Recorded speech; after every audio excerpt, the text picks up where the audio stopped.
Welcome to Monica tutorial classes again. आज का हमारा टॉपिक रहेगा ऑब्जेक्टिव्स ऑफ अकाउंटिंग। अकाउंटिंग के उद्देश्य, अकाउंटिंग हम क्यों बनाते हैं, लेखांकन हम क्यों करते हैं। अब तक वैसे 2 लेक्चर में आपको काफ़ी कुछ समझ में आ गया होगा, कुछ उद्देश्य आप भी निकाल सकते हैं, लेकिन हम फिर भी उनको डिस्कस करेंगे। तो सबसे पहला हमारा उद्देश्य इसमें क्या है, to keep systematic record of business transaction.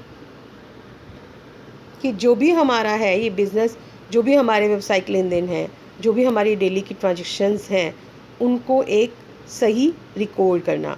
और सही रिकॉर्ड हम उसको किस में रखते हैं, अपना जर्नल में। और जर्नल से फिर हम कहाँ चले जाते हैं, लेज़र में, ताकि उसमें कोई भी हमारा छल कपट ना हो सके।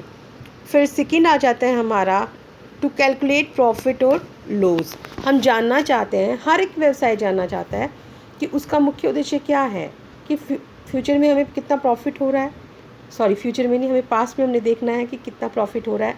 फ्यूचर का हम अपना आइडिया लगा लेते हैं कि हमें इतना प्रॉफिट हो सकता है, तो वो देखना चाहता है कि हमने इतने लेन देन किए, इतनी हमने ट्रांजेक्शन्स की, और हमारे को इतना प्रॉफिट या लॉस हमें हो रहा है, ताकि हमें ये भी पता चल जाएगा कि कितना टोटल हमने माल सेल किया, कितना परचेज़ किया था, अब कितना माल हमारे पास बचा हुआ है, कौन से ऐसे खर्चे थे जिन्हें हमने फिजूल में किया, जिनको हम बचा सकते थे। ये सारी चीज़ें आपको कहाँ से पता चलती हैं, अकाउंटिंग से पता चलती है। आपको साथ ही साथ ये भी पता चलेगा कि आपका जो लॉस हुआ है उसके रीज़न क्या हैं।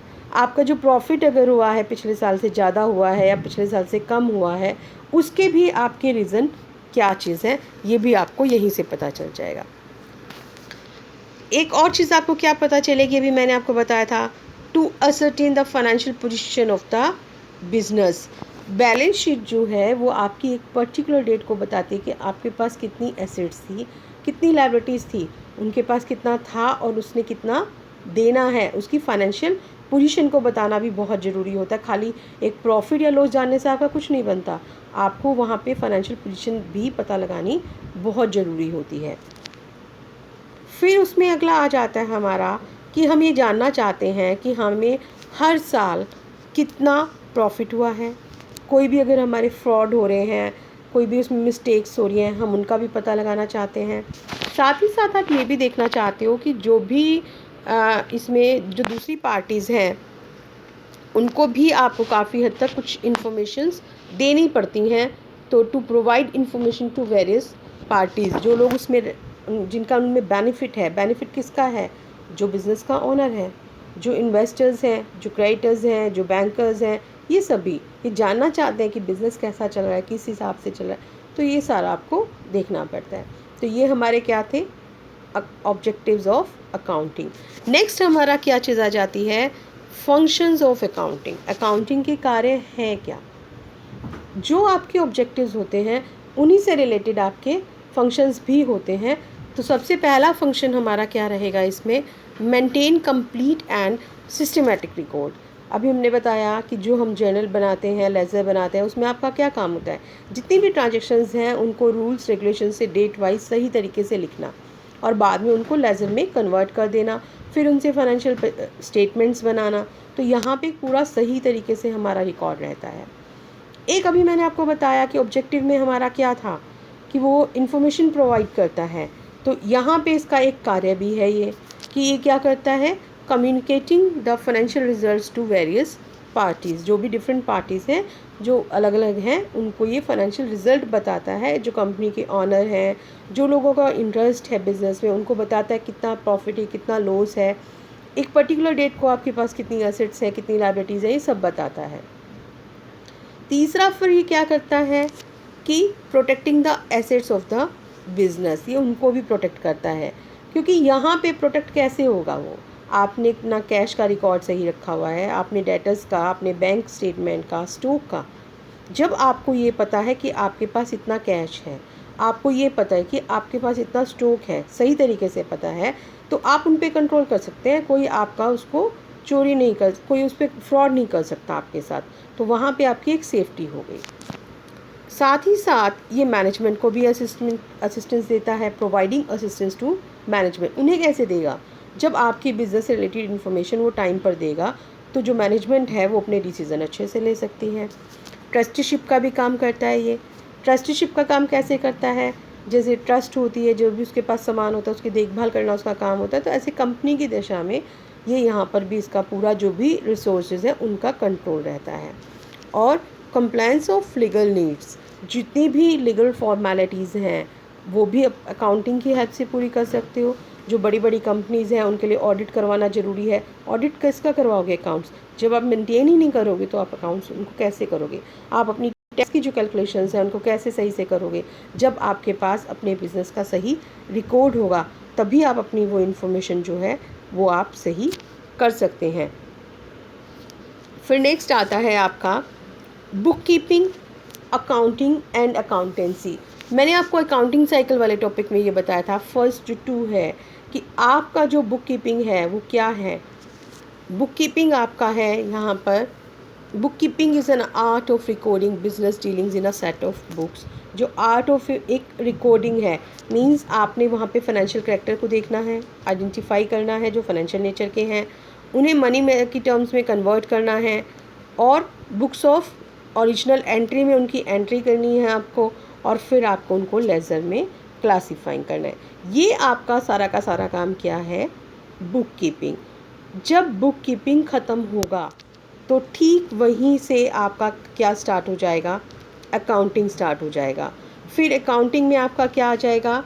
जो भी आपको फाइनेंशियल स्टेटमेंट बनानी थी, profit and loss account, balance sheet, जो भी फिर आपको उनका इंटरप्रिटेशन करना था कि क्या क्या इन्फॉर्मेशन हमें दे रहे हैं, जो भी पार्टीज़ हैं उनको हम ये सारी की सारी इन्फॉर्मेशन भेजेंगे, ये सब हमारा क्या है? अकाउंटिंग। थर्ड कॉन्सेप्ट हमारा इसमें क्या आता है? अकाउंटेंसी।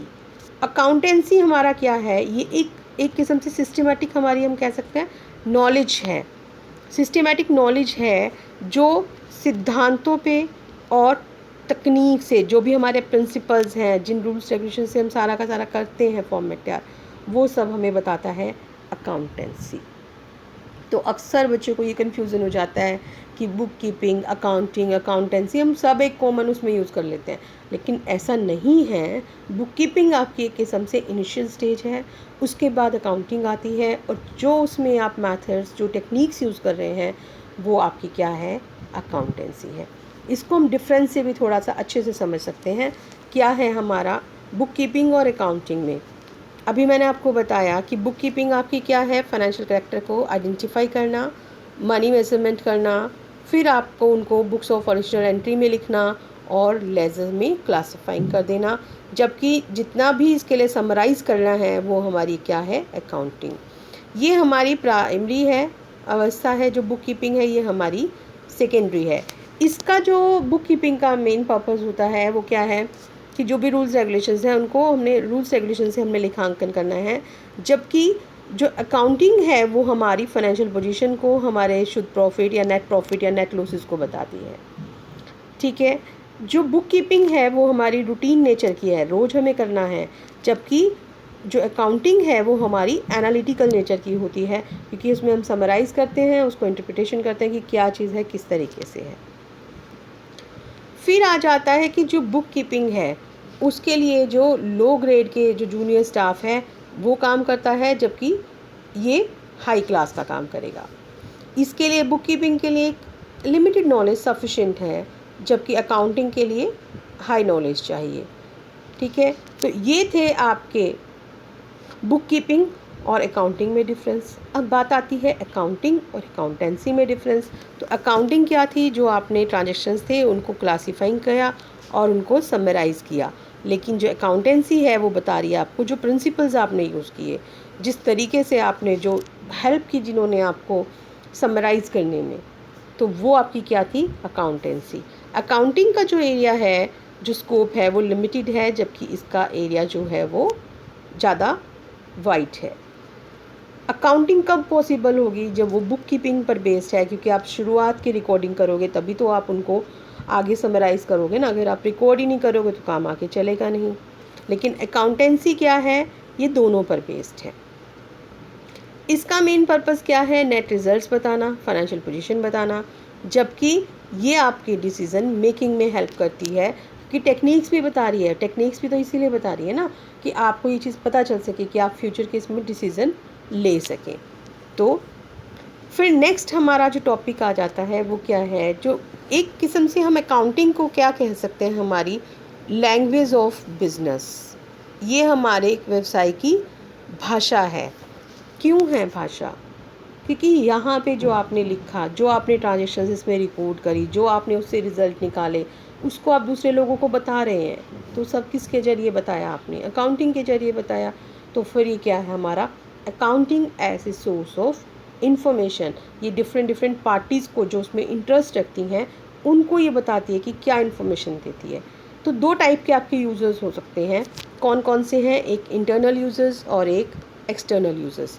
इंटरनल जो आंतरिक हैं वो कौन से हैं? जो कंपनी के ओनर हैं, वो देखना चाहते हैं कि उन्होंने, क्योंकि उन्होंने बिज़नेस में पैसा लगाया है, वो जानना चाहते हैं कि बिज़नेस को कितना प्रॉफिट हुआ है, कितना वो फाइनेंशियली स्ट्रॉन्ग है। मैनेजमेंट क्यों चाहती है? क्योंकि उसे अपना जो काम है वो सही ढंग से करना है। तो इसके लिए उसको profit and loss, cash flow statement, balance sheet, ये सब बनाना पड़ता है ताकि वो आगे के डिसीजंस ले सके। फिर जो एक्सटर्नल यूज़र्स आते हैं वो कौन से हमारे हो जाते हैं? एक्सटर्नल यूज़र्स में हमारे बहुत सारी चीज़ें आ जाती हैं। एक्सटर्नल यूज़र्स में जो भी हमारे पोटेंशियल इन्वेस्टर्स हैं, जो लोग हमारी कंपनी में पैसा इन्वेस्ट करना चाहते हैं, वो देखते हैं कि भाई कितना इसको फ़ायदा रहेगा, हमारा पैसा सेफ़ रहेगा या नहीं रहेगा, ये सब चीज़ें देखते हैं। शॉर्ट टर्म क्रेडिटर्स क्या होते हैं? जिनसे हमने उधार में माल ले रखा है, इनको थोड़े टाइम में विदिन 1 ईयर हमने पैसा वापस करना है। लॉन्ग टर्म क्रेडिटर्स जिनसे हमने उधार माल ले रखा है लेकिन हमने इनको लंबे टाइम के बाद पैसा देना है। एम्प्लॉइज़, जो लोग उसमें काम करते हैं, तो ये सब अपना देखेंगे ना कि पैसा उनको कितना उन्होंने दे रखा था, उनकी पेमेंट टाइम पे हो जाएगी या नहीं हो जाएगी, कल को उनके पैसे को डर तो नहीं है। एम्प्लॉइज़ भी सोचेंगे कि उन्हें आगे फर्दर हाई सैलरीज दी जाए, उन्हें बोनस अच्छा सा मिले। टैक्स अथॉरिटीज़ भी चाहती हैं कि जो भी उनका इनकम टैक्स वगैरह है, गुड्स टैक्स है, जीएसटी वगैरह है, तो ये सारी की सारी इन्फॉर्मेशन उन्हें सब देखनी पड़ती है। गवर्नमेंट भी क्या चाहती है कि जितना भी रिसोर्सेज का एलोकेशन होगा, उनको कोई सब्सिडी वगैरह अगर देनी है तो यहाँ पर उन्हें वो भी देखना पड़ता है। तो ये हमारे क्या थे? एक्सटर्नल यूज़र्स थे। That's all.